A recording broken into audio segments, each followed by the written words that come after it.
I will say with numerology, like when you see repeating numbers, that's not always like, oh my God, good things or blessings are coming to me. Like I kept seeing 222 for a long time. And I kept seeing it. I was like feeling cool. I was like, oh my God, why do I keep seeing it? Keep seeing it. Got hit by a car.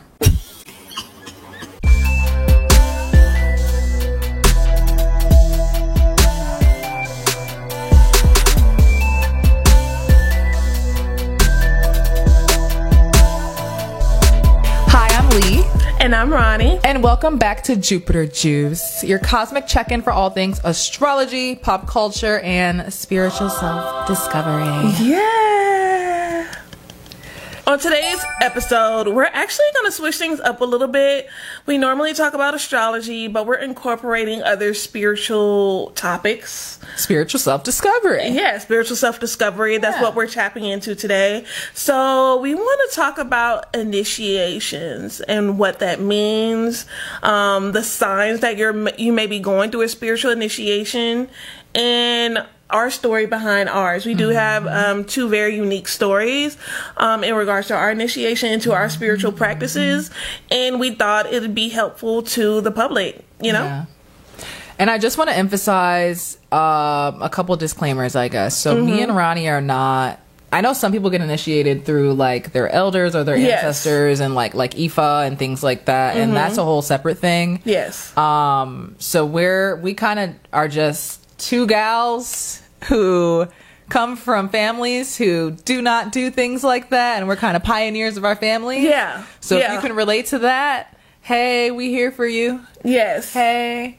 This really is for those people who don't really have that right. See, my mom is that for me, I would say, but she didn't really have that. Yeah. So it's kind of like I got my gifts directly from her. That's how I was like became aware, but not in a traditional sense. Yeah. Yeah. And I know she's from like a whole different like generation, and she has her whole, it's hard dealing with these things when the world is kind of like, what are you talking about? You're crazy. And it's like there's literal character tropes that, write you off. So second disclaimer, if you are going through spiritual psychosis, those are different signs. A lot of times you probably will be going through an initiation during that, but if you feel like you need some extra help, go and get that help. Especially if like any of these are paired with paranoia or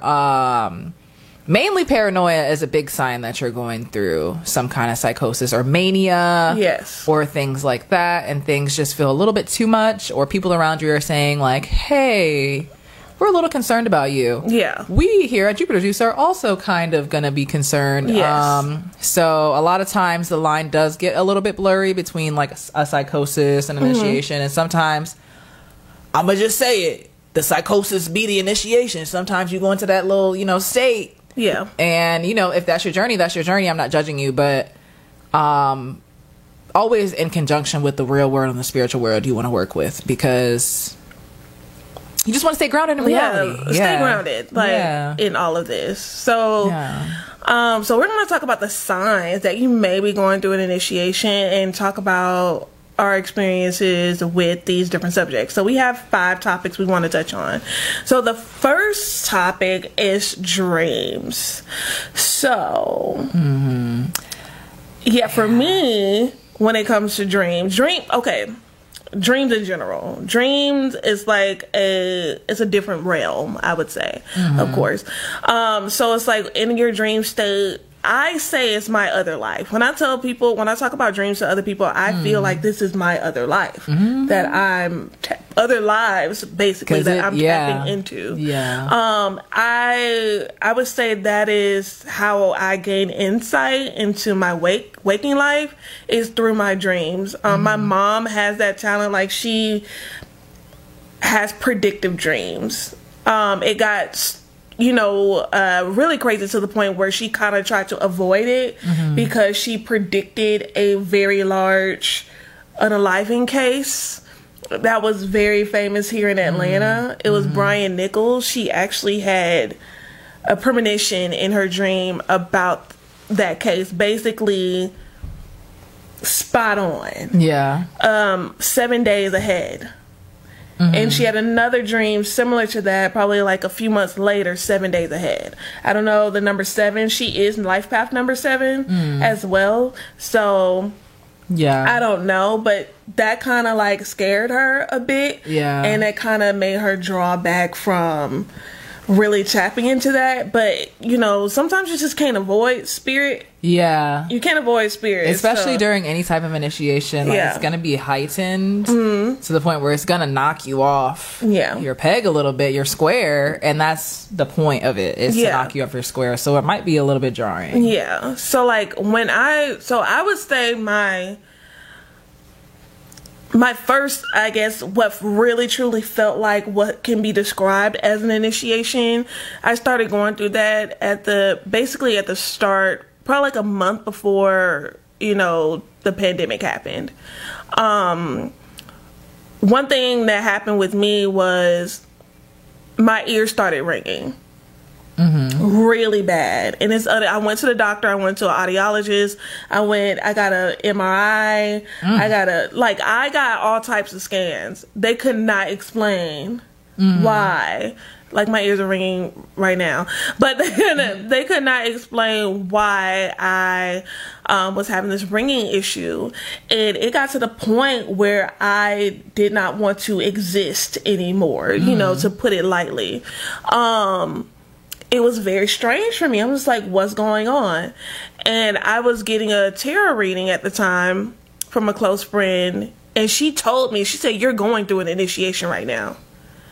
And then, but that's before I told her anything. Like, she just, you know, I just got like a general reading. And she told me, she was like, you're going through initiation right now. And it was also at the start of my Saturn return. So I don't know if that has something to do with it. Right, it makes sense. But during that time, shortly after that, my aunt passed away. When she passed, before she passed, I kept getting these crazy dreams. I was waking up, it felt like outside of my body. I was like reaching for things. I was screaming in my dreams. My grandmother came to me in my dreams. She never comes to me in my dreams. She came to me and was screaming at me in my sleep, telling me to wake up. And I ended up on the floor. I was on the floor next to my bed. Look, I'm a very, I view myself as a very regular person, okay? I mean, especially at that time, I was like, yo, what is happening? Right. The young lady that was doing readings for me, my friend, she would pop up in my dreams. You remember I was telling you, like, you know. Oh, yeah. Yeah, like, for me, I never told her this. I actually never, and she watches our podcast sometimes. So if you see this, hey girl, hey Sydney. But yeah, she would pop up in my dreams when I was having like these crazy dreams, and she's like talking to me. It's like kind of grounding me and guiding me. Yeah, like I met a lady that was dressed in all yellow. I mean, we could say that's Oshun. I don't know. Yeah. But I kept having dreams about a woman in water, about myself in water, about shells, about dripped and dressed in gold, baths. It was a lot of things happening in luxurious, which I appreciate. But before then, it was crazy. And then when my aunt passed away that night, when she passed away, she came to me in a dream. It was my bed. I woke up out of my body. She grabbed my arm. I still feel it today. I still feel what it felt like. She grabbed my arm tight, like really tight. And I woke up and I said, hey. She said, hey. Aww. And I said, are you okay? She said, yeah, I'm good. I'm good. I said, well, that's good. I'm so happy that you're good. And she just looks so, just like chill, like I'm straight. And like the other dreams that I have, it's gotta be like confirming for you, or just feeling like, when I saw my uncle in my dream, which I'll get into, it felt very, and that's like, okay, I'm glad you're okay. Yeah, like it's very like, it was the weirdest thing, because I've never had dreams like that before then. Yeah, and she came to check on you. Yeah, it was like she came, like the day she passed, she came straight to me. And then, you know, I told you about the dream where I had where I helped her cross over. Mm-hmm. And, like, I kept having dreams about helping her get to the next stage in her afterlife. I was helping her through each stage. That is so dope. Yeah, that's crazy. And it felt different from my regular dreams. It was like my spirit left my vessel in the bed, and I went with her to help her cross over. So now, did y'all like complete like missions or anything, or was it just like? Well, my mission was to help her. Right. So I took her to a tomb. So I had my entire lineage with me, and Rylan. So Rylan stay in the dream. Yeah, he's staying in the dream. I love him. He stayed there. He don't even know what's going on. He just be down, looking around. That's her fiance. Yes, my fiance. That's her fiance.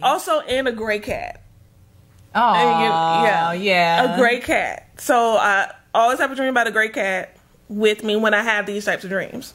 And so my aunt, this was probably like a month or so after she passed. She was dressed in all white, a white robe. We were at the pyramids in Egypt. I don't know why, but we were at the pyramids. I get there, mind you, it's like going to a church or something like that. So we drive up to the pyramids. There was a parking lot. But then when I get out of the car, I see my entire lineage, like thousands and thousands of souls lined up behind us. And I see my uncle. He passed, but he was next to his wife who's still living. My mom was there. My entire family was there, and people that I didn't know, they just faded off into the horizon. Yeah, it's like a ceremony, of some sort. And I held her hand, and we went inside the tomb, and we went down into the tomb, and everyone followed behind us. And then the next dream I had, we get to a room. It's like we moved her into her new apartment. Aww. And it was white walls. It was the bed. She had on like this. She looked like a spiritual lady or whatever, like what she had on. And me and my mom were there with her. And I said, "You're all set." You know, she's like, "Yeah." So we had her. She had a brown suitcase. We put it on the bed. And she was like, "I'm good." Like we got her to where she needed to go, I guess. I don't know, but that is so dope. Yeah, I feel like that's like, I mean, I will always have like these interesting dreams, but I feel like that's when my psychic powers or abilities started to come out for me. And then I started having more dreams about myself. Dreams for me is definitely how it started. I would say around the pandemic as well. I was like 21, and I was in a really weird space in my life. I was in nursing. I knew I didn't want to be in nursing anymore. I kept having this recurring dream where I was a nurse and I was fully graduated and I was like in my career. And every time I pictured myself in the dream, like each time I had the dream, I looked more and more like a zombie, to where the last time I had a dream, like I looked like my skin was decaying, my hair was falling out, and I was still like doing the meds and doing little shots and doing everything. That was terrifying. Whoa. But that was my psyche, like, "Hey girl, you clearly don't want to do this anymore. Yeah. Go ahead and go. Yeah. You're safe." So I was like, okay, let me just drop out. Yeah. So it kind of started there, and once I dropped out, like I kind of just felt like I didn't have a lot of support that I once had. So that's when I really turned to spirituality, and how I got into spirituality was journaling.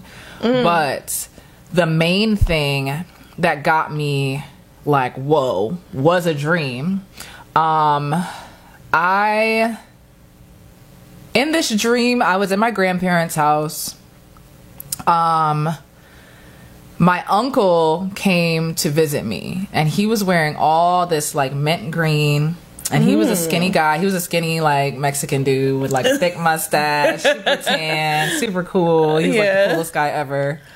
But we always had a special bond, but he actually passed away when we were younger, when I was younger, and it really affected me. But I always felt like, even when he passed away when I was a kid, I always felt his presence. Even when I was like going through my atheist phase, like I'm like, couldn't know me something nothing about my uncle. Like, even though he passed away when I was like 5 or 6, like I felt that with him. Like, so when he passed, obviously I was devastated. But when he came to me in this dream, it was years later. I was like 20 years old.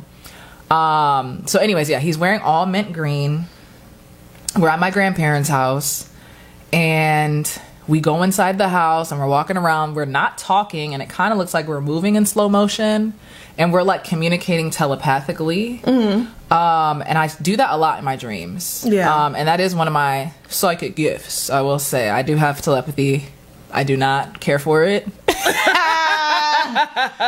You know, just talking, chilling, not talking, but talking in the living room and chilling. And it got serious, really, really serious out of nowhere. And I was like, oh, the vibe's shifting. What's up? And then we went to the front porch, and he like reached behind my ear and pulled a bug out of my ear. And it was like a beetle. And I always have scarab beetles. It's like one of my symbols that follow me. I have a lot of animals in my dreams too. A lot. Yeah, me too. So he pulled the beetle out from behind my ear, and he looked at me in my eyes, and we looked each other in the eyes, and then he looked at the beetle, and the beetle flew away. And then I woke up, and I was like, that was dramatic. Yeah. So then literally 20 minutes after I woke up, it had to be like not even an hour after I woke up, my grandparents called me, and they were like, hey, we want you to come over today. We're having an impromptu barbecue. We're just inviting some people over, just kind of last minute. So I was like, okay, cool. Like, sure. So I pull up to their house, and this is where, as soon as I pull up, the person that, you know, we all got that cousin in the family that, well, not we all, but everybody got a cousin. Yeah, and this cousin was, you know, abusive in a certain way. So he was sitting right in the spot that I was standing with my uncle in the dream. And I didn't he lives in a whole different state, so I didn't even expect him to be there or anything. So I like literally pulled up, I look over, and then I remember the dream, and that's where me and my uncle were standing in the dream when he like let go of the beetle. That's literally my fucking excuse my language, my cousin, his he just sitting there like looking all nasty. And I'm like, I was shocked. I haven't seen him in like 10 years. So that really threw me like off. But yeah, I think my uncle, and long story short, I think he came in to warn me. And that was like the first experience that I remember that I had with an ancestor, where I'm like, that's my ancestor. They're coming to talk to me. That was like my first experience, you know, where it really felt like, dang. Whoa. Yeah. Yeah, so since then I've had a few other predictive dreams since then, like, and it would be really mundane stuff. Like it would be a really elaborate dream.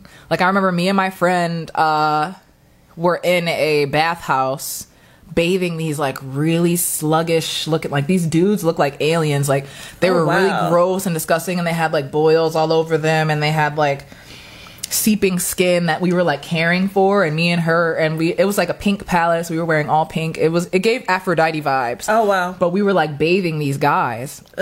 Ew. Yeah. And I was like, why are we doing this? So then the next day again, and it's always impromptu and unexpected, but it's always the night before that I have the predictive dream. And then the next day she called me like, hey girl, you want to go to this hot tub party? And I was like, yeah, sure. So then we go to the hot tub party, and we're in the bath with these dudes, and we're like basically like helping them through like stuff. Like they're talking about their experiences with women, and we're like, hey, and they're like, wow, we really didn't think of it like that. And the advice that we were giving them was like, boy, like so like, I see how that translates. And it was weird, and it'll just be weird. It's like, how do you describe that to somebody? You don't. So I just sat there. So I was sitting there like, this is what the dream was about? Okay. Yeah. I kind of really had to pay attention to the symbols. For it to like make sense and click for you. Yeah. No, well, before we move on from dreams, I do want to talk about a dream my mom would have after my dad passed away. So every time my dad would come visit her in a dream, like they would be living together, and he wouldn't say anything. But he would be there with her. And my mom and dad have a love of playing the lottery. My dad won the lottery all the time. Play the cash 3, cash 4. That was his thing. Like he had a book, a numbers book that him and my mom had. It was a gold book, numerology book for lottery. and he was religious. He would keep that on him. But every time she had a dream about him and he didn't say anything, he would just look at her and smile at her. She'd win something in the lottery the next day. And usually be cash 3 or cash 4. That is so dope. She was like, your daddy came to me in a dream last night. Because she always called me and tell me about her dreams. She dreamed about my dad. And then she's like, I won a lottery. Like a little $200, little $500. Like, that's what I was. I was like, but he never wanted. So one thing about that, like, side note, slight tangent, when it comes to like ancestor veneration and praying to your ancestors, I saw somebody say, if your ancestor was broke, why you they not asking gonna, them like, for money? Yeah, they had the skills they had, and they might be a little bit elevated in the next world, but they are who they are. They are who they are. My dad was very lucky winning the lottery or like lawsuits and things like that. He stayed with money, or he was very lucky with money, but he never won the Mega Millions. He won the cash 3. He won the cash 4. Right. So he's like, come on, baby. Yeah, I got you. Yeah, I got you. So yeah, I just think that's like dope. A very cute thing. Yeah, that is every super time. Cute. All right, the next sign that you may be going through a spiritual initiation is gonna be seeing an influx of synchronicities. That can be repeating numbers. It can be symbols like animals, plants. Even I've gotten plants recurring. Yeah. Phrases, things, and movies. Oh, insects. Yeah, insects. I do have. Yeah. Yeah. Okay. Yeah. What else is a synchron? Like just things that make you go, "Oh, I've seen that many times." Oh, what about what's deja going vu? on? Deja vu. Yeah. I think deja vu maybe could be a synchronicity, or maybe it could be his own thing, but yeah. But yeah, I definitely do same have experience with a lot of like little buggies. I know when I was in California, the animals and plants were like crazy. Yeah, like praying mantis, like I used to see them at different stages. And there was this one that came as a baby. It was like a little tiny baby. And I kept seeing baby praying mantises like everywhere. I'm like, hey, is this just a praying mantis city? Like maybe because I'm in California, but I'm like, what the hell? And then I would see them a lot. Or see them in your dreams too. Jaguars. But hey, with numerology, like when you see repeating numbers, that's not always like, oh my God, good things or blessings are coming to me. Like, I kept saying 222 for a long time. And or 1122. It was something. I think it was 1122 or 222. And I kept seeing it. I was like feeling cool. I was like, oh my God, why I keep seeing it? Keep seeing it. Got hit by a car. I mean, it was a warning. It was still a secret. Like exactly. It was a warning. So. Exactly. Yeah. Yeah. They said, hey. Well. For me, I would say my family number is 1111. Like when my aunt, so my mom noticed this. Like when my aunt was passing, she kept seeing 1111. And my aunt's life path number, I don't think my mom knows this, but my aunt is an 11 life path number. I also think like your body is like a clock too. So like every hour for me, I see 111. 1 is my life path number. I see 111 all the time. Yeah, but I also don't see it always on the clock. But if you see it on the clock all the time, I don't think that's necessarily a synchronicity, in my opinion. Not all the time. Yeah. Because your body gets attuned to look at something. I agree. I would say it's more so of a symbol if you see it on a sign. Or like my mom would see... Like after my aunt passed, she saw her birthday on the license plate when we were driving back home from Florida. After my grandmother passed, same thing happened. She saw my grandmother's birthday on the license plate when we were driving back from Florida. That something like that. Or like my mom has dreams about numbers, numerology a lot, but it's not like 111222. It's like 1403 or you know like specific unique numbers. Yeah. So. Yeah. And I think it's important too to not just look up a generic meaning of a number. I think numbers are very sacred. So when I was learning numerology, I learned to build my own relationship with each number and kind of like just what does each number kind of mean in my life. So for example, 1 is the start. It's the spark. It's by itself. Two ones coming together. 11.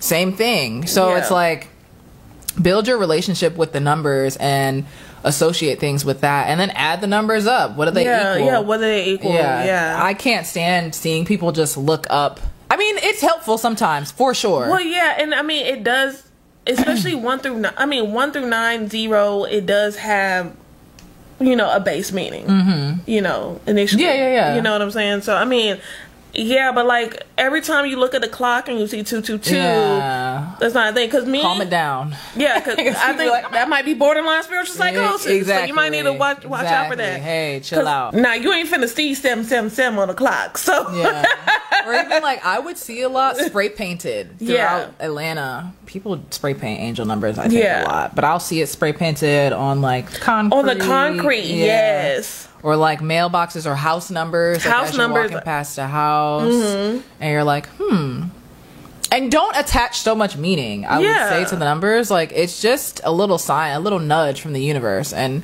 people say like make a mental note of what you're thinking of at that time. Sometimes you're not thinking of anything. Sometimes maybe seeing the number will spark a thought in you. Yeah. So it might spark the inspiration for you, or to put you down a different path, or have that conversation with that person that you need to have, or something like that. So that's how it could probably show up for you. Yeah. I would say like for synchronicities for me, like the butterfly is my thing, and that started for me at the start of the pandemic. I always loved butterflies. But I don't think I really started falling in love with the idea. I started to learn about the blue morpho butterfly, and what it represents. And it represents, rebirth, transformation, life after death, like it is, they call it, I think I saw somewhere, or maybe I'm making this up, I don't know, but I consider it like the death butterfly. Like the blue morpho, what that represents. Like it's like wisdom, because each butterfly, different butterflies have different meanings. I mean, they all deal with like, cycles and change and things like that, but each of them have their own meaning. But the blue morpho specifically, I resonated with also because at the time my favorite color was blue and things like that. And then I was working on a album called Morpho, which eventually turned to From the Heart. But yeah. But I started seeing, butterflies a lot. So I didn't see it as many when I was living with my mom. But when I decided to move, and me and my fiance were looking at homes, this is the only home we looked at. And he was in a situation where he needed to move. I was old and I wanted to leave my mom's house, or at least I felt like I was old. And I wanted freedom. I just wanted my own space. I've always lived under my mother. And we come here, and this place looks so beautiful to me. I was like, oh my God, like I love this home, blah, blah, blah, blah.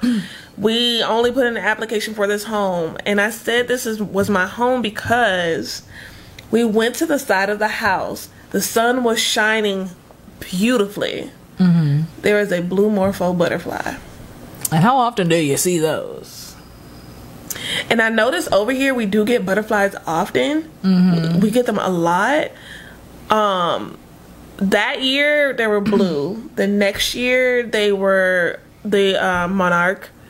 The following year, last year, was the yellow ones. Yeah. So each year they're different colors. Yellow and monarch. I rarely will see a blue morpho. I saw them.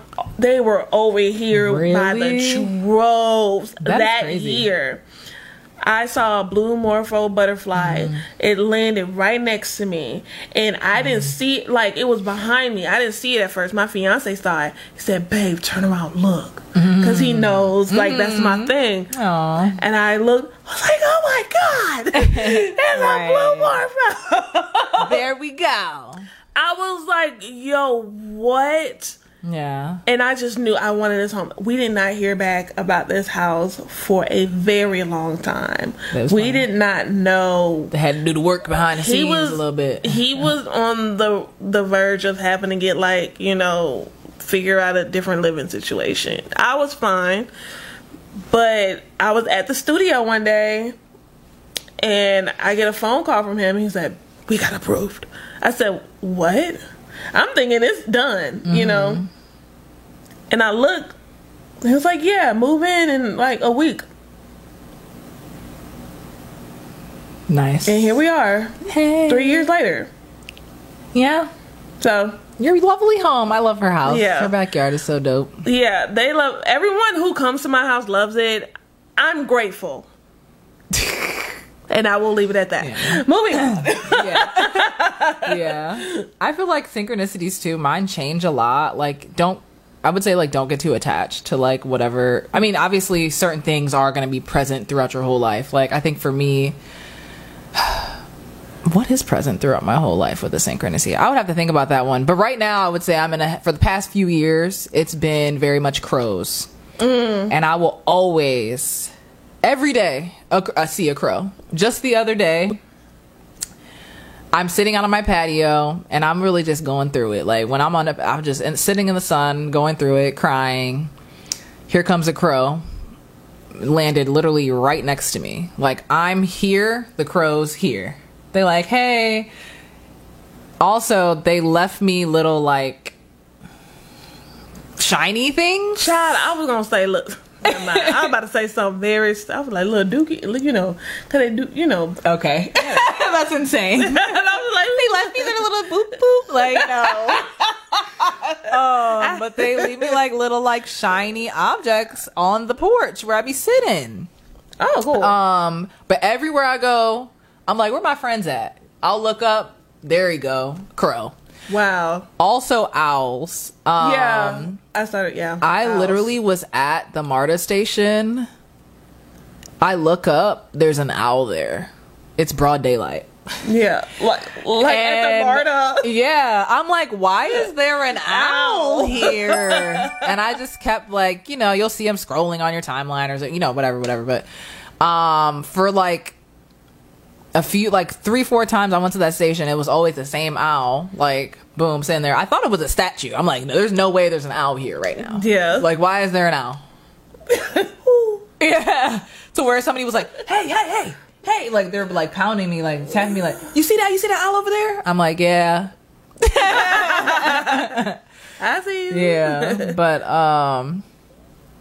yeah, you'll feel it hit in a different way. I think with the synchronicity, sometimes it'll just be something that we're like, okay, like, yeah, whatever, you know. But like some like it feels like, I feel like it comes from your solar plexus. Yeah, definitely. Yeah, it gives you butterflies. Yeah, solar plexus, or you get chills like when you see it. Like I notice that I get chills a lot. Like when someone says something and it hits me a little bit different, and I get chills from it. And I would say like a symbol for me are cats. Yeah. Little kitty. Yeah, so like the day that my father passed away, I didn't know he was passed already. A cat, I got home late at night. That day was weird for me. It was a beautiful day, but it was weird. It felt different, right? And I was coming home from seeing my mom. I randomly went to go see my mom. That was not a plan of mine, but someone told me I just needed to spend some time with her. And I didn't leave her house till after midnight. Never left her house that late. Get home in my driveway, there's a gray cat. I get out the car, the gray cat is just sitting there staring at me under my porch light, just like looking. And we just stared at each other. Aww. We just stared. Yeah. And I don't know. Am I getting emotional? Oh my God. Anyway, we were staring at each other. And I just stood there, and Rylan pulled up in his car like a little bit after me. And he gets out the car. The cat doesn't move. Normally, a cat will move if they see somebody. A stray cat will move if they see, right? You know, absolutely. He comes out and he's like, "Babe, what's going on?" And then the cat just walks away. It doesn't scurry. It just it just walks away, and it just stopped me in my track, and I stayed there. I was just like, "There's the cat." Yeah. It's like locked in. Like we locked in. And we always had this thing about my dad. My dad was he was an interesting soul. Love him down. Love him. Favorite person. But he was interesting.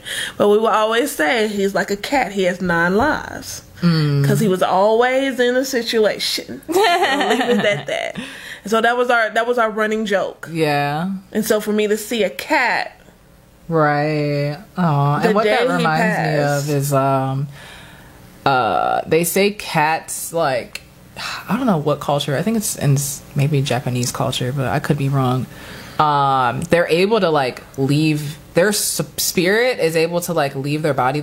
Cats are really big astral travelers, so they're able to leave their body and allow another soul to enter their body for a little bit. And kind of like, so I personally believe that spirits can transfer into certain souls of like animals and just really chill there for a bit and then head out, because especially cats are very spiritual. Cats extremely are super spiritual, because every time I'm having some type of like crazy dream, it's a gray cat, and that was a gray cat that I saw. And then the next day, the day that I found out that he passed, I was getting ready to go out to eat with my fiance and his parents. And I was on a Zoom call with my mom and my brothers, and my dad never showed up. Like, my mom was expecting she cooked food or whatever, and he was supposed to come by. And she was like, yeah, your daddy ain't answer the phone. I don't know why, you know. And so he was like, whatever, you know. Right. But something just hit me. Girl, I was doing my makeup, and I was looking out my window. How about a cat jumped up in the air and snatched a bird out the sky? It's like, and I was just like, okay, what? Right, girl. A couple hours later, I found out my daddy passed, and I'm just like, girl, what is going on? That's when everything started to click for me. Why I was internally feeling the way, because I don't know what the word is. You may know the word, but like, my psychic ability is feeling. Clairsentience. Okay, so clairsentience. So I can feel when somebody is upset. I can feel when something is about to happen. I can feel when there's something that that information is going to come to me that's probably going to rock my world. And I felt that with my aunt. I felt that with my dad. I felt that when I got a flat tire. With the clairsentience that I feel is more so when I'm doing readings. Like, well, yeah, that's great. Feel the pain of someone. I'm like, your back hurting, ain't it? Yeah. Because my back is on fire. They're like, yeah, I've been having... I'm like, all right, you should really do something about that. When she does readings for me, her head feels like it's going to explode. I'm a Gemini, by the way. I just be like, it's like weird because I feel like whatever energy, I don't know, it's psychic stuff is so cool. Because it's like you can literally just take that imprint of somebody and it's like imprinted on you. Yeah. And it's like, I remember with my ex, like, she had a specific pain in her hip that would always come about, and I would be like, yo, like, this sounds crazy, but when we sleep in the bed together, like, I'll wake up with that same hip pain, and I'm like, we had to stop sleeping together because I'm like, girl, no, why do I feel your pain? Like, that is so annoying. Yeah. So, but yeah, no, that's interesting. That's like premonition feeling. Yeah, that's interesting. Oh my god, y'all, I'm powerful. You're powerful. So, the third way you can know that you're going through an initiation is your relationships are changing. People are falling away. People are, you're leaving people behind, going ghost. Yeah. So, I feel like all of my initiation, like, cues were happening at the same time because for me, I was in a music group. I left that music group. That's as far as I would go into it. But but I was like, the way it happened was also astrologically, Uranus was transiting my 5th house, and it was on top of, in Placidus, it was transiting my 5th house, and it was on top of my part of fortune. Literally the exact degree of my part of fortune the day I decided to leave the group. And I really felt during that time how I felt spiritually, because I lost so much at that time, especially with losing my aunt. I felt there was more, like what I was doing music wise, it felt very surface level to me. And not to throw shade at like what I put into that, because I do think it was a beautiful experience. I think, you know, we moved a lot of people. I think we inspired a lot of people. I think, you know, it was a beneficial time in my life, a beautiful time in my life, you know, on, you know, all in all, you know. But no, I really do mean that. But I really mean it. Yeah, but I really do mean that. But spiritually, I felt like there was something else. It was something more. I kept getting into a reason. I kept getting the Tower card. I'm like, this gotta go. Like, this particular situation has to end, because it engulfed so much of my life. Like it was a part of every fiber of my being, and I felt like it felt like a wall. It felt like I got to a wall, and I was like, spiritually, I can't grow in this type of headspace, in this type of environment. And I knew it was more of a spiritual thing and a spiritual awakening thing versus just like, oh, I don't want to be in this group thing, you know, drama. For me, it was, and it's hard to explain that to people or to someone that may not really resonate with that type of life or anything like that. So, you know, you kind of just shuck it up to like whatever. But that's what it was for me. And I noticed like a lot of my relationships in my 20s very quick. Like, oh, I'm a friend with you today. I'm not, in the way I would leave. And I think this is also a Gemini trait. I saw somebody talk about this on TikTok. But the way, like, I never really truly had like issues with people like in my early 20s. Like my best friend from high school, I just stopped talking to her. And I feel like I don't want to sound cocky and say like, oh, I outgrew her or anything like that, but I could clearly see like this. I feel you. You know what I'm saying? Like, and I hurt her. I know I did. Like, you know, like you hurt people. You're going to probably hurt a lot of people, especially because it's like subconscious almost. Like you just know like, and it's not them really. It's just like you're on a different wavelength. I can relate, but I was always cycling. I always had at least one or two best friends around me, and then, you know, you naturally do outgrow them. But I will say, I grow very fast. Yeah. So my mind is always on. My mind is always thinking, and my hobby is self-development. So I'm always outgrowing people, and that just is what it is. If you decide to grow with me, then you do. If you don't, you don't. And that's nothing against you. It's just where you're at, and I'm going to leave you where you're at. Yeah. And if it's not working for me, it's not working for me. And I definitely had a lot of friends like that. And I had to like deal with, I guess, guilt of growing and of like, you know, some of these friends, like I'm in the room as your mom's passing away. You know, I'm there when your baby's born. Yeah. So it's like they were deep friendships. But at the end of the day, you're partaking in things that are going to be slowing me down. And I have to choose me regardless. So it's like, you're doing things like you don't have any hobbies. You kind of sit around and, you know, low vibrational, like, you know, kind of vibe. I don't like the hierarchy, but that's like this the only language that I have for it right now. It's just like that's not where I'm at. So why would I like plant myself there? That doesn't make sense. So I can just wilt away. And I did plant myself there for longer than need be. But you know, time goes on, and it's like, who knows? Maybe you can reconnect with them at a later time. Yeah. I remember thinking, like, why is no one around me like me? Like, what the... Like, I remember being like, okay, like...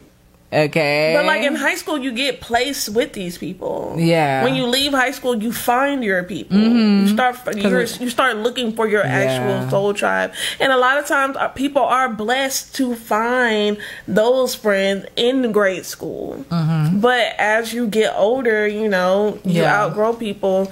With me, I just did not know. I was so confused with myself. I was like, why am I not showing up for them? Yeah. Why is it like internally like... And I'm talking about my high school friends, just to be clear.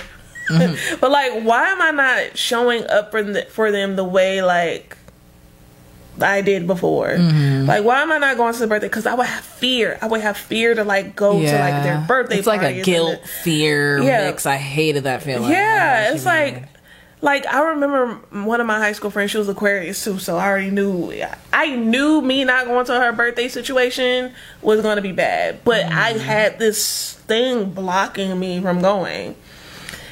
She went off. Like, how could you? Like, you're supposed to be one of my best friends. And I just kept apologizing. Like, I didn't know what to say because it was unexplainable. You know what I'm saying? And I didn't know what it was at the time. I wasn't practicing spirituality or, you know, studying astrology like that or tarot like that at all. So I didn't know what it was. I didn't really know what any of this was until hindsight when I was going to like my late 20s. So yeah, but like it's like you outgrow people. It's like your spirit outgrows people, and like a lot of times it can be unexplainable, or a lot of times like somebody could really show they behind, and you're like, no, I don't want to be around that. Like, you know, I had someone in my life who loved to argue. I'm a Taurus Mercury. I'm not going to argue with you because guess what? Tauruses are you either get a calm person, either get the calm or you get the. I don't need to get up here because when I get up here, I don't know how I'm gonna come back. I black out. So I don't like to argue, and I grew up around that. Yeah, same. You know what I'm saying? It's like I don't like that type of energy, and you recognize the type of energy you want to be around and don't want to be around, and the boundaries that you have for yourself. And if they keep getting crossed, hey, or just people just falling away, just like. And I think even sometimes too, people are just there. When I say people are there for a season, sometimes people come in to unlock or help you to receive a certain part of your soul, and then they go, and that just is what it is. Like, the art. I was just talking about this with my therapist today, like the practice of detachment, and how like I've been working on my expectations when it comes to people, because I tend to be an overgiver. So I'm like, why aren't people giving to me in the same way I give to them? And it's like caught in that loop, which is annoying. So it's like, oh my god, I've been like working on shedding that mindset for the past, I would say this past full year. But yeah, sometimes people literally just, and as I'm practicing and I'm like, oh, like I feel lighter. And I'm like, sometimes people literally just come in to say, hey, here I am. And then you go your separate ways, and it can be very beautiful. So the falling away doesn't always have to be like tragic. Sometimes it's just like, it's just like, I kind of view like your soul expanding as like you're kind of just buffing your soul, or you're like letting it shine a little bit brighter and brighter, so it's gonna attract certain people and it's gonna repel certain people. But you shouldn't even be focused on that. Really, I think you should just be focused on you and like how you can shine authentically however you can, because people are gonna come and go. And some people are there for a while, and it is what it is. But having expectations on people and just expecting them to be a certain way or act a certain way just because you're acting a certain way, people I notice kind of even in the spiritual community kind of get into that, and they start being like, I'm the chosen one and I'm chosen, and like if you're not chosen, then you can't be around me. Like, girl, please. Chosen for what? Chosen, like, what are you talking about? Just relax. Like, so I'm not with that mindset at all, but it's just about letting people be themselves. Maybe that's how they shine, and their light is repelling you, and you don't like that light, so you gotta go. And you gotta go. And I got to a point where I felt like I was dimming, like I was dimming someone's light and they were dimming mine. Like we were dimming each other's light, and I was like, okay, no. Same. And I could see, like, I think a blessing and a curse with me is because of like my premonition like abilities. It's like I can see when something's not gonna work. And a lot of people will get mad at me. Like, I could see when, like, oh, this person's not good, or this person's not good for me, or not good for this situation. I would actually get judged, like, oh, you're judging people. Exactly. And then like, oh, you're a hater. You're a hater. And I'm like, no, like, this is for real. And a couple months later, oh my God, you're right. Something was off. And it's not being a hater or judging people. It's like, I have nothing to hate or judge on. You know what I'm saying? it's a feeling. Like, yeah, like I even told someone, I'm like, yo, like we don't gel, like, and that's okay. Yeah. And it wasn't even like a romantic, it was like a friend, like we don't gel. Yeah. But it, of course it turned into something, and it just didn't have to be that. Yeah. But a lot of people get hurt by that, or a lot of people get hurt by somebody being that honest. It's like, no matter what, be as honest as you can be. Yeah. Don't be passive, because being passive it don't get you nowhere. Just be honest. If you feel a certain way about something or someone, or like energetically it just doesn't feel right, it don't feel right. Yeah. It just don't feel right. Like a solid don't feel right. Because like when in a relationship, you can go back and forth like, this person sucks. I was gonna say, like, I know a lot of times there is a lot to filter through. Yeah. But if you keep going, like in my last relationship, I kept getting the feeling and signs like, hey, you should probably leave. But I wasn't ready. Yeah. Sometimes you're just not ready. Sometimes you have to build the courage, and you have to work to build that courage silently in the dark. And then one day you're ready, and it happens. But don't beat yourself up for, not immediately acting on your intuition, because sometimes it is hard to filter through what your intuition is saying, and what your fear is saying, what you're projecting on people, and what you're expecting from people. It's hard to filter through all those things, so take your time filtering through it. But yeah, usually it's pretty obvious. Usually it's like a blatant when you're supposed to leave. Like, in relationships, especially romantic relationships, you can be unsure. Yeah. Because it's a different feeling. The feeling is like, it's like, it feels different than being, I feel like for me, I would say for me, it feels different. Like from the life that I've lived and the relationships that I've had and the many, many, many people that I've had interactions with, especially in the business that I'm in, like when it comes to music, it's like it's like an inner knowing, and you avoiding that inner knowing. It's a very like ducking and dodging it, like it's like it feels like you're avoiding that inner knowing. And I knew that, especially in the music group I was in. Same. I was dodging that for probably like, people probably won't believe me, probably like 4 years. Same. Mine was actually before I was like years. Because it's something that I really wanted. I really wanted that experience, and I actually I appreciate that experience. It was a great experience for me, a great learning curve for me. I feel you. And you probably had to stay to learn what you had to learn, because if you would have left earlier, uncovered. Also, I wouldn't have met my fiance. If I would have left when I felt like I should have left. And that's divine timing right there. Like, because even though you were uncomfortable for so long, it's still your soul needed to retrieve parts of your soul probably in that relationship. That's exactly, I feel you, because it's like, oh, I should have been left, I should have been this. Like, no, I learned a lot about myself and about other people. I feel like my soul grew deeper being in that group. Same. Also gained more confidence. I gained way more confidence, trust, and yourself, because the other person makes we won't get into it. Yeah, we won't get into it. But but for real, I really do feel like it was a beautiful experience for me. Like, I learned how to produce. That's what I gained from that person. They taught me a lot. That's something I would never take for granted.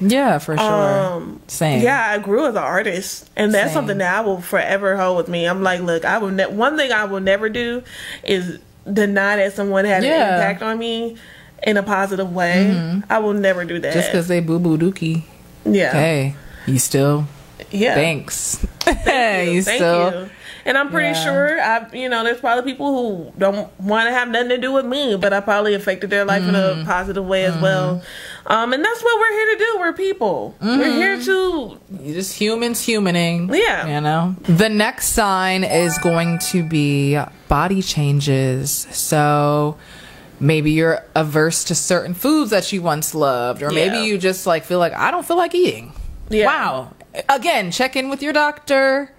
check in with your health first, stay grounded first, and then we go into the spiritual, like, or it can be in conjunction, but you know, just make sure you don't have anything underlying medical going on. But I would say right now I can say that right now I think I'm going through some type of initiation because somebody fell out of my life. It's a lot going on in my home. And I'm in the phase now where it's like I feel like my food, like I can't eat. Like, my eating habits are very weird, and I'm like annoyed by it because I love food and I love eating, and I'm like, I don't feel like eating. You know, and I don't know what to eat. You know what happened for me? I never had an issue with food. Well, I only have an issue with food if I'm going through like a depression or something like that. That's when I just stop eating, or like I have a weird, or like when I was growing up. When I'm depressed. Yeah, like I don't eat when I'm depressed, and like when my mom would send me off to summer camp with my aunt, if I missed my mom for too long, I would stop eating. I think I have a mother wound. But not from her. I think it's more of there's a mother wound, like my aunt has a mother wound with I think it's like a thing, like just lineage wise. Yeah, right. I feel you. But yeah, I would stop eating if I was away from my mom for an extended period of time. So that was weird. But that was a weird thing. But because my aunt would look at me like, oh, she's not eating again. It's time to send her back home. Oh my goodness. My body, I actually didn't have a body change. It was, well, I guess it could be a body change, but I am an avid consumer of the tree. If you know, you know. When my ears started ringing, I was actually extremely elevated. It never went away. But before that happened, that just made me realize something about myself. Sorry. Hey, knock knock. Before that, I was a very, like, in college, please, I was with my homeboys, blowing it down. Yeah. Blowing it down. What's up? Who got it? Right? But after probably when I started the group, probably like a year or so after I started that group or whatever, and I was working a lot too. I had 4 jobs along with that. My relationship with that substance changed. I started developing anxiety attacks. So I don't know if it was because of the situation I was in, because I kind of felt trapped a little bit. But also, like, when I would consume that, I would start having anxiety attacks, like hospitalized, like going to the hospital all the time. And I initially thought I was having heart attacks. And I was like, no, you have anxiety disorder. Yeah. Oh, yeah, cute. Lovely.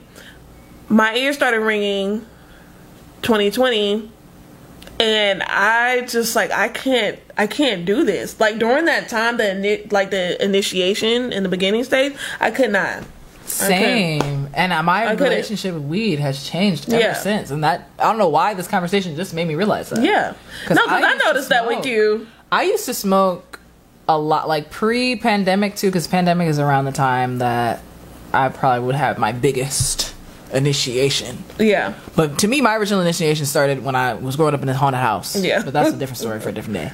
But yeah, I used to like early, like my first year of college, senior year of high school, I'm smoking all day, like, you know, mind you, just little hits here and there, but I would feel good. I would feel great. And then as soon as my psychic type abilities started happening, weed really heightened your sensitivity to that. So I would start seeing stuff when I'm smoking. The paranoia and anxiety would be so bad. Like, I'd be like, because like my arm would like go numb, and I'm like, I'm having a heart attack. I'm having a heart attack. Yeah, everything in my body would go numb. Yeah, and I'm just like, girl, anxiety was bad. My vision went away one time. It looked like static. Yeah, on a TV. Yeah, that's how my vision was, and I was like, no, please go. Oh my god. And then I found my way to the freezer. I had eyes wide open, could not see. Yeah. Found my way to the freezer and just stuck my head in the freezer. Honestly, yeah. Yeah. Like, I remember, like, because like I said, like when I messed with substances around the time that I was like really my abilities were coming online, like, that's when, like, they would really be heightened, and I'll be like, whoa. Yeah. Like, I remember I was doing shrooms with one of my exes. Love shrooms. And we could have a full-blown conversation, but only in our minds. So I was able to... I knew exactly what he was saying in his head. He knew exactly what I was saying in my head. And I could see, like, auras, and I could see spirits, and it was just too much. It was like, all right. And then once that happened on shrooms, as soon as I smoked weed, boom, it started happening when I smoked weed. So I'm like, okay, I don't think I can do weed. Like, it's so much information when I smoke that comes at me that I have to be in my room by myself. When I'm in my room by myself, I cannot be overstimulated. Yeah. When I'm in my room by myself, chilling, everything's cool. I'm kind of okay. I probably will still get paranoid. Yeah. No. But the visuals are too much, and it's like, this is just weed. This is not even a psychedelic. Yeah. So the last sign that you may be going through an initiation is random insights from random people. Yeah. Or really just like spirit coming to talk to you directly. Yeah, spirit coming through someone. Like, hey. So that could either be like somebody, like the same, like, I think one time for me, somebody kept saying the same thing. My long-term memory is like, so I'm gonna try my best to remember that, but 3 different people had told me the same thing in a span of like 3 days. So it's like, and I forgot what it was. I think it was something about something I needed to do, like a spiritual bath, or just something that I really needed to do. And I kept putting it off, and then it was like 3 different people. I remember it was like, because it came in 3s, and I was like, okay, clearly it's time for me to it's yelling at me and that's usually it's to cleanse. But I remember my grandma, she used to tell this story all the time. My grandma was a Harley Davidson lady. She rode a Harley in her 20s. She used to go road tripping a lot. She was like a rebel without a cause vibe. She was always backpacking somewhere. Rock and roll lady. So on her Harley one day, she had a really bad accident and crashed out. And it was nighttime. So she said that she fell off her bike, landed in a ditch, and went unconscious for a little bit. And when she woke up, there was this dude standing above her. He was like 6'4". He was also a biker, and he was like standing above her in the ditch, and he was like, "Hey, everything okay?" And she's like, "Well, no." And he helped her like clean her wounds up, and he sat with her for a little bit, I believe. And he just talked to her. I just remember she would say that he just talked to her for a little bit and like comforted her and made her feel safe and made her feel okay. And he just like sat with her. And then when actual like the ambulance and stuff arrived, she was looking for him, and he literally disappeared out of thin air. And there was no sign of him, no sign of another bike. She was in the biker gangs. Yeah. So she knows the biker people. She's like, "I never seen this man in my life." And he just kind of came and bleeped out. Yeah. No, but you know that happens. That's the thing that happens with people in accidents. Someone comes and... Yeah. Like, that's like a whole thing. And that's so weird, though. Like, everyone experiences that. It's weird. Or a lot of people. For me, mine wasn't that crazy, but I just keep thinking, like, I think I do have premonition, because my mom does. I was just thinking about something else that happened to me, but anyway. But my situation, my mom has a park near her house, and it's like a track.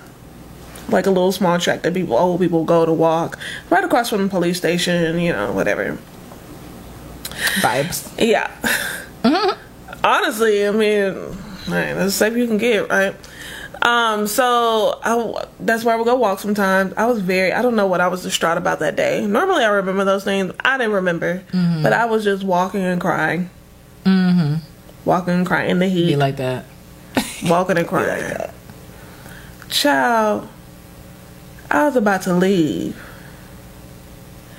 This Caucasian man, dressed in all white, head to toe. Mm-hmm. He had like a white Kangol on, but it wasn't a Kangol, whatever the Caucasians wear. Whatever, because black folks wear Kangol. Yeah. My dad was an avid Kangol wearer.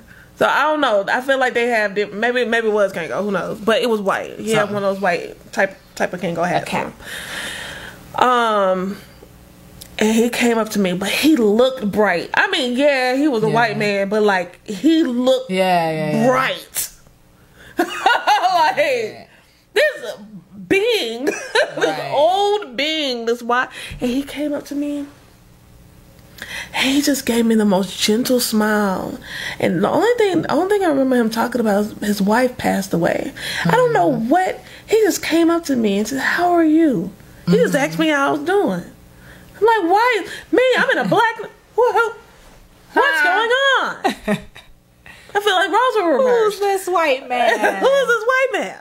Why is he here? Right. I was so concerned. He was so sweet. He was so.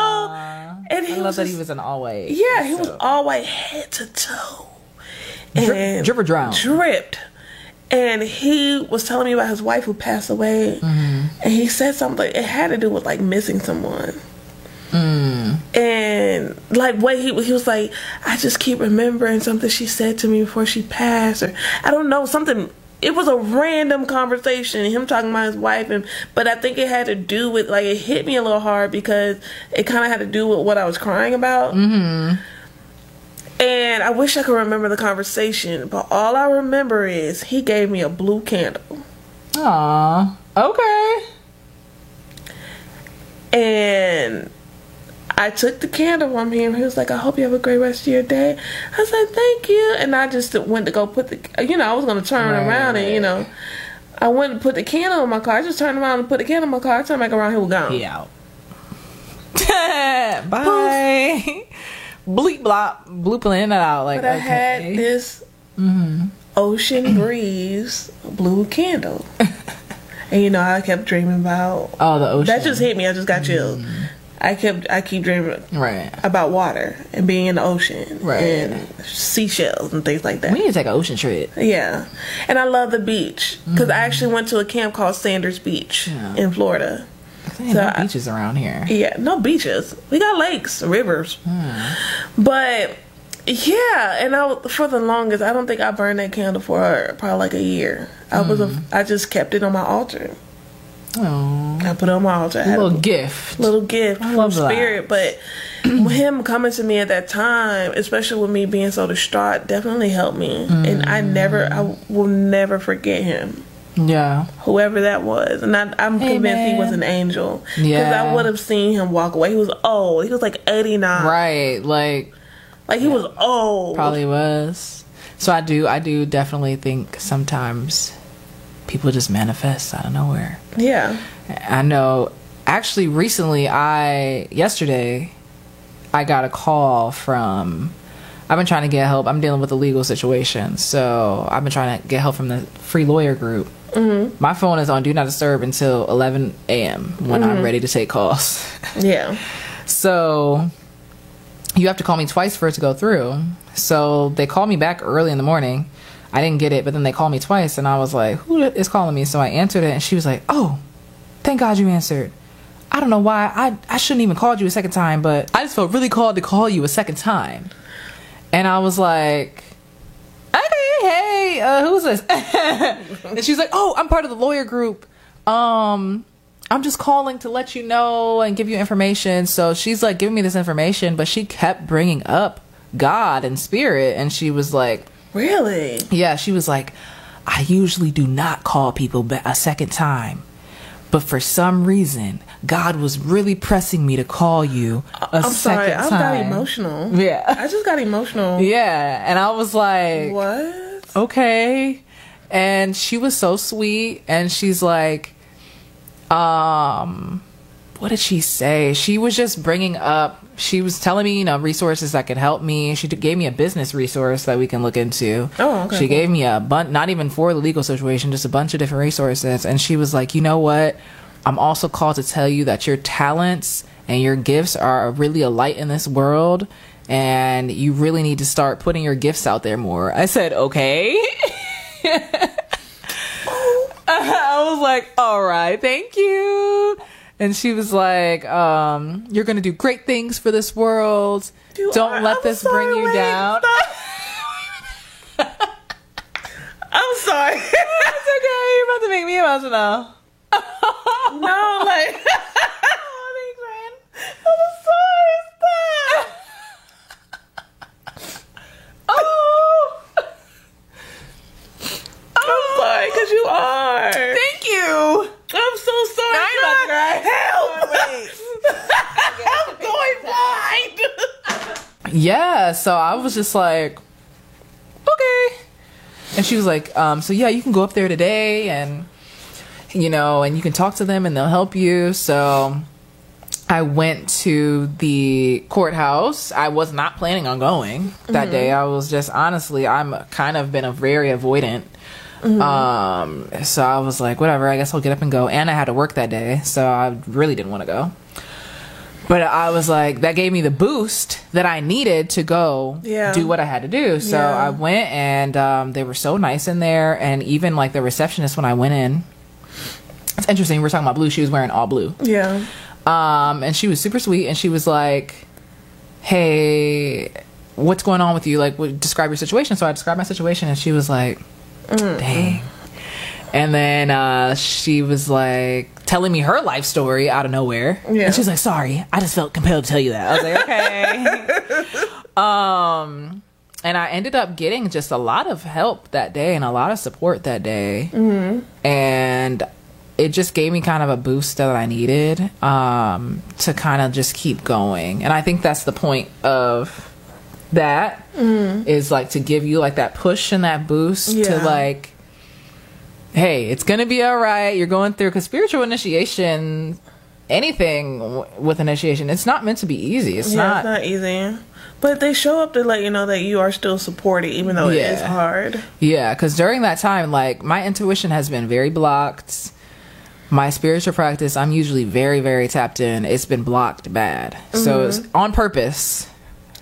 That's usually what happens. They be like, oh, you're not meant to know, and it gets all extra mysterious, and it's like, what is happening? Like, please, like, to where it forces you to surrender. And I think that's like the point. Girl, I think I'm currently in an initiation too. Yeah. With my injury. Yeah.